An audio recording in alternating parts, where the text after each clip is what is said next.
The film begins with a computer engineer named Joaquin, who is a crippled person who lives alone with his sick dog, who does not move from his place. When he calls the vet to inform him of the results of the dog's tests, the doctor tells him that unfortunately the disease has no cure. He is forced to think of a way to kill the dog in order to have mercy on him from his suffering. He injects a toxic substance into the dog's food in order to kill it without pain, but he backs down and cannot give food to the dog. Meanwhile, a strange girl named Berta comes with her little girl, Betty. She tells him that she came to see the room he is offering for rent. He allows her to watch the room and she really likes the room and rents it from him. On the same day, she moves her things to the room, and after a few moments she decides to help Joaquin clean the house and continues to talk to him. He was a person who did not like to talk to others. She notices messages asking him to pay off his debts. The next day, Brita is looking for Betty in the deserted garden of the house. She sees a destroyed car in the park. She thinks this car has something to do with Joaquin's injury. She keeps looking for her daughter because her daughter always hides until she finds her, and then they go to the room. She finds a box of old photos in the room of Joaquin and his family. She grieves for him and tries to make him happy, so she asks him to go up with her to the roof of the house. She had set a dining table for his birthday because she learned of his date of birth through the room lease paper. She asks him if he is calm and does not like to communicate with others, and he tells her that he is comfortable with this matter and that he does not want to talk to others, even with her daughter. She tells him that Betty is not talking and that the doctors have told her not to pressure her because it is psychological. She tells him that he has to sell his house if he has a lot of debts because she has seen the debt letters. He tells her that he can never leave home. After that,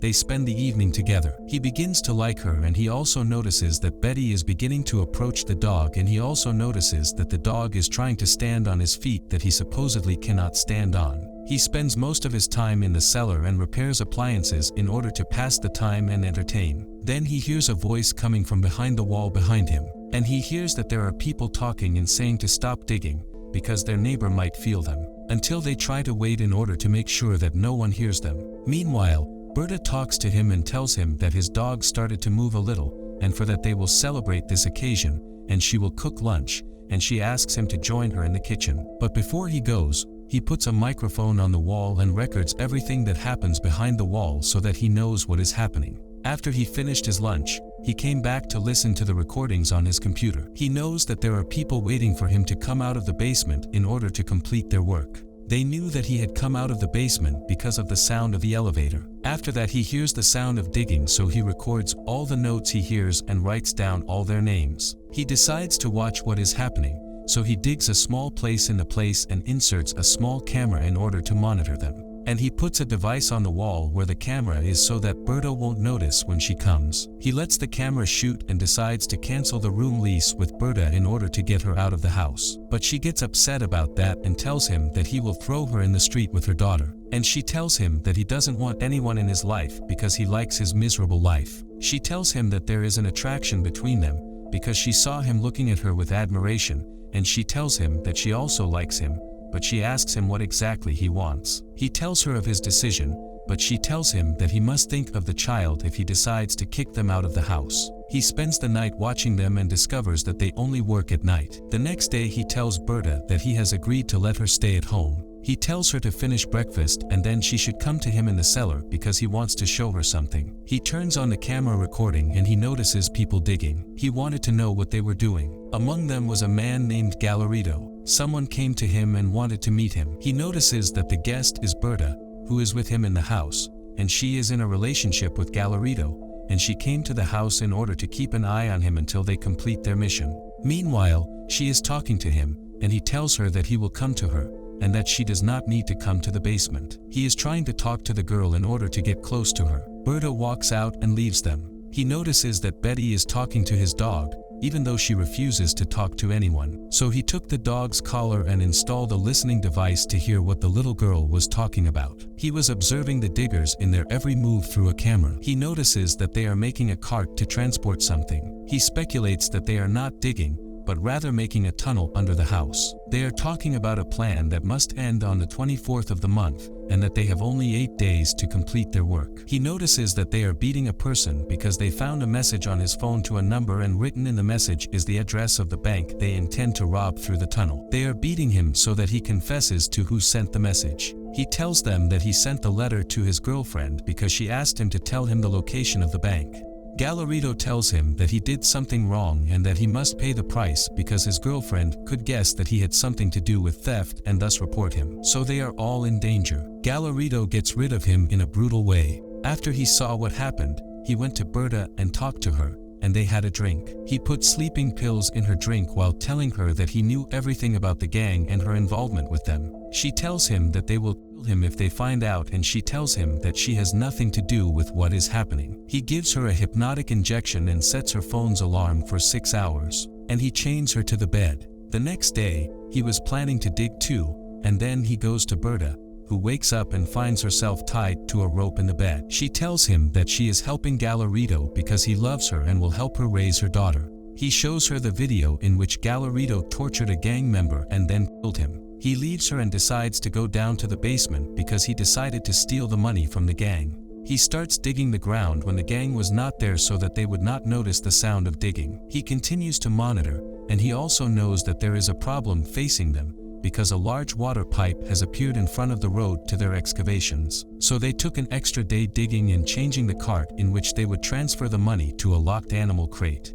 This would cause a problem for Joaquin, because he was planning to take the money by pulling it from above. He continues digging the ground until he can reach the tunnel they made. He goes down into the tunnel and covers the opening with a sponge cover. Then he covers it with glue and puts dirt on it to show that it is part of the roof. He notices that the gang has returned to work again, so he tries to return quickly. The gang members believe that someone had forgotten the tunnel lights were on. He continues to hide from them until he can return home. He tries to dust himself off, but he notices that Betty is not home. He continues to search for her until he finds that the elevator is in the basement, so he knows that Betty has gone to the basement. He sees on the screen that Betty has gone down into the tunnel and she has gone to the gang's place while they were not there. She continues to walk around the place until the gang arrived, but she hid. Then enters a man named Gutman, who gives them the numbers of the safes connected to the alarm system in the bank. He tells them not to approach these boxes, and most importantly, there are certain safes owned by a dangerous drug dealer, and he tells them not to approach them because the drug dealer will kill them. He tells them that the bombing of the bank floor must be timed to the time of the city's fireworks. They come out of the tunnel, and then Betty comes home and Joaquin was waiting for her and hugging her because he was afraid for her. He discovers that she has stolen the watch belonging to Galarito's assistant, and he takes it from her. Then he goes to Berta because her phone was ringing and the caller was Galarito. He asks her to answer him, but she refuses to help him. He tells her that her daughter is talking to his dog, and he plays audio recordings of her daughter. She hears her daughter's voice for the first time in a long time. He asks her how long her daughter has stopped talking. She tells him that she stopped talking 2 years ago after she met Galarito. She discovers through the recordings that her daughter was being molested by Galarito and she was afraid to speak because he was threatening her. She agrees to talk to Galarito, telling him that everything is fine. Then Joaquin promises her that he will destroy their plan with the water pipe that got in their way. On the 28th, which is the day of the bombing of the bank floor and the bank robbery, they were waiting at 8 o'clock for the fireworks to start. Joaquin was watching everything that was going on and he decided to move before 8 o'clock. He goes to move the bomb that was supposed to blow up the floor of the bank and puts it next to the water pipe. In order for the water pipe to explode instead of the floor of the bank, thus drowning, the tunnel would be completely drowned. He is digging the floor of the bank until he was able to dig and reach the safes, where he stole the money that is in the safes that do not contain an alarm. After that, he returns to his home, but he notices that the gang will start the operation half an hour before their scheduled time. Therefore, he returns to the bank so as not to be affected by the explosion. The bomb explodes, but the water pipe is not affected. So he tried to go down the tunnel and go back to his house before he met the gang. The gang continues the robbery process until the water leaks from the pipe. They tried to go back to their place, but 2 of the gang members got stuck in the bank because the tunnel was full of water. One of the gang members dies in the tunnel by drowning. Joaquin places an iron on the tunnel opening. Then he goes to check on Berta, but she tries to attack him after she managed to free herself. She tells him that she must flee from the place immediately and that she will not allow anyone to take her daughter from her. He tells her that he can protect her and her daughter, but she does not believe him and tries to restrain him in the bed, but he hits her quickly and he injects her with hypnotic drugs again without restraining her. After that he takes a shower and then he goes outside the house and sees that the police and ambulances are at the place. This is because the gang members in the bank were forced to open a safe containing an alarm for the police to come and save them before they drown. After Joaquin returns home, he finds that the police have come to him and ask him to search the house. He watches with them Gutman, who was with Gallarito in the tunnel. The police are still searching the house. He notices Berta's phone is ringing, so he keeps it with him. Gutman gives his phone number to Joaquin and tells him that he has his phone number and if he discovers anything he must report it immediately. After the police leave the house, he finds that Gallarito and his men are at the door, disguised as police, trying to search the house. He lets them in even though he knows they are the gang. He sends a message to Gutman from Berta's phone telling him that he must come home immediately. Gutman calls Gallarito and tells him that an important safe has been stolen, although he had previously warned them about it because it belongs to a dangerous drug dealer, and he tells them that if the money does not return to him, he will get rid of them. Gallarito begins to interrogate Joaquin, asking him if anyone else lives with him in the house. He tells him that he lives alone and that there is a woman and her daughter who used to live with him but they left. But Gallarito watches Betty and realizes that everything Joaquin says is a lie. After that he goes to the room and finds that Berta is sleeping, and then he throws Joaquin on the ground and orders his men to beat him until he confesses. After that,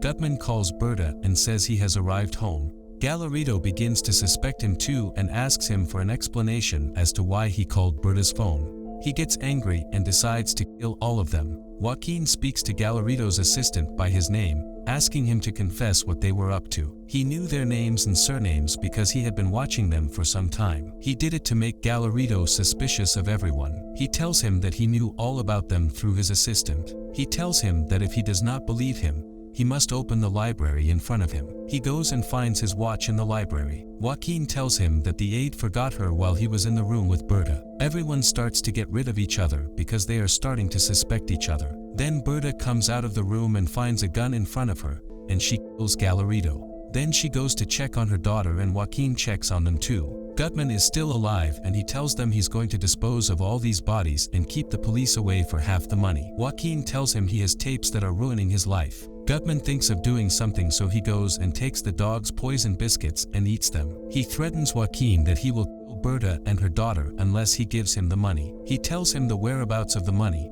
and indeed Gutman takes the money and goes out in his car with the corpses to hide them. But the poison begins to take effect, which leads to an accident, and then he dies. After a period of time, Joaquin sells his house in order to pay off his debts. Berta and Betty were with him and they were going to move somewhere else to live together. Make sure to subscribe and turn on notifications to watch more videos like this.